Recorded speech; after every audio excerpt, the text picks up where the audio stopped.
Over the last month, the PP rework has been shipped out to every Osu player, so before we talk about today's laser updates, we need to cover performance points. Yeah, it went about as smoothly as I could hope for. We had one database failure, hit a MySQL bug, had to reinitialize the master database, which was something I've only done 3 times before. So a bit scary, but also went flawlessly, and the downtime was like 2 seconds. So I'm pretty happy at the end of the day. So then, what are plans for PP going forward?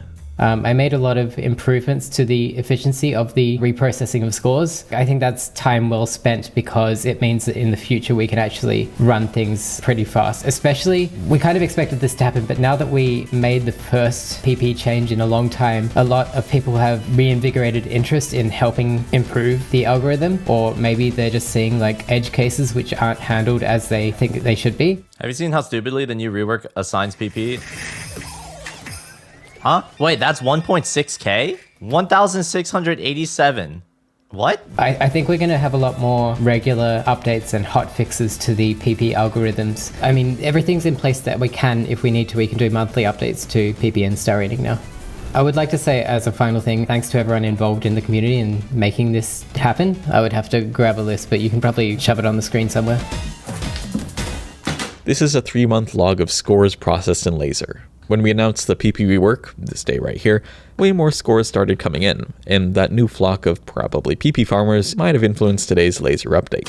Like, people complained a lot about how slow it is to retry maps. Here's how it wasn't stable, and here's how it was in lazer before today's update.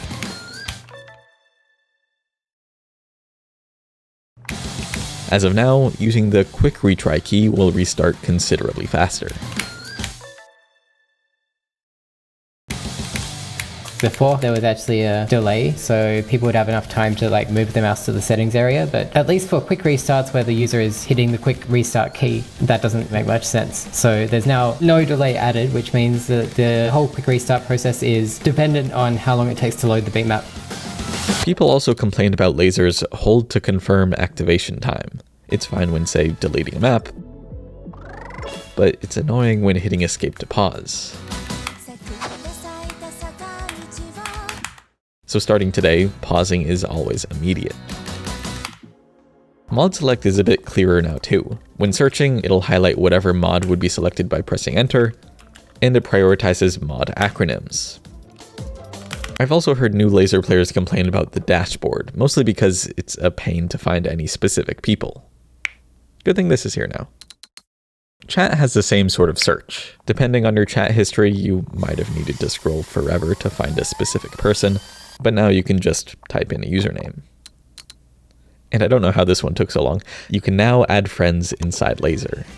It's amazing. We've gotten this far in lazer's development and we still have like these very mandatory social features missing from the game. It just astounds me that like no one reports this and just, I guess, works around it or lives with it. Wait, this actually wasn't reported till now? Well, yeah, people assume it probably has, but we instead get like thousands of bug reports and stuff which probably doesn't matter as much in the grand scheme of things. Here's another quality of life feature. You can right-click a score to copy its link, useful for sharing any scores or whatnot. And also, scores will no longer be deleted when maps are deleted. Scores will just stay around in your client, and if you re-import the same bitmap, they will restore themselves. We might offer a automatic cleanup for that in the future, but scores are generally so small that it doesn't matter. One of these maintenance buttons is actually new in this update. Reset all bitmap offsets. This mainly matters if, like, you change offsets on a bunch of maps manually, then months later you realize you were just bad at reading or something and you need them all changed back. Meanwhile, in Song Select, you can now filter by the years maps were either submitted or ranked, and Song Select had a small design change. Like, obviously we do have a song select redesign coming in, so making incremental changes like this could be seen as like, what are you doing? But this is kind of taking the design in the same direction that the new design is going to be. Spaceman mentioned people might feel like this is claustrophobic, and I kind of agree, but the new design also does that, so if people see this design and start to complain, we may be able to use that to adjust before we commit to the new design. We'll see.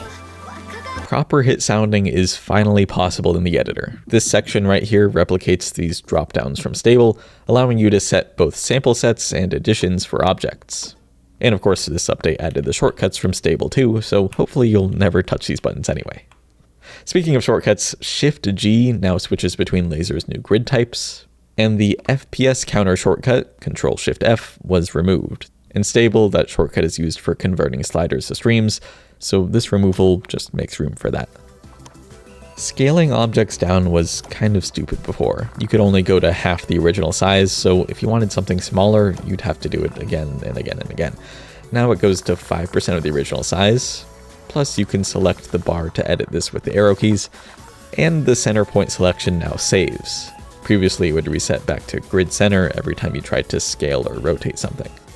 A lot of these editor changes come from, I met up with Nyanaro. He was traveling in Japan, and he gave me this very large curated list of things that are either like a showstopper in the editor or nice to have features. So yeah, while I was going through his list, I was just like rapidly coding on the side to get as many of the features in as I could before he finished reading them out. So that's where a few of these come from, including this one, ability to hide breaks in the timeline. The rationale here is that if you're mapping and you have like two sections of the map and you're like filling in between, right now the break will automatically show and you're kind of mapping into the break and it just feels really awkward. You've got this huge gray thing that you're placing objects on top of. So now you can turn breaks off completely. So we'll see how that goes for mappers.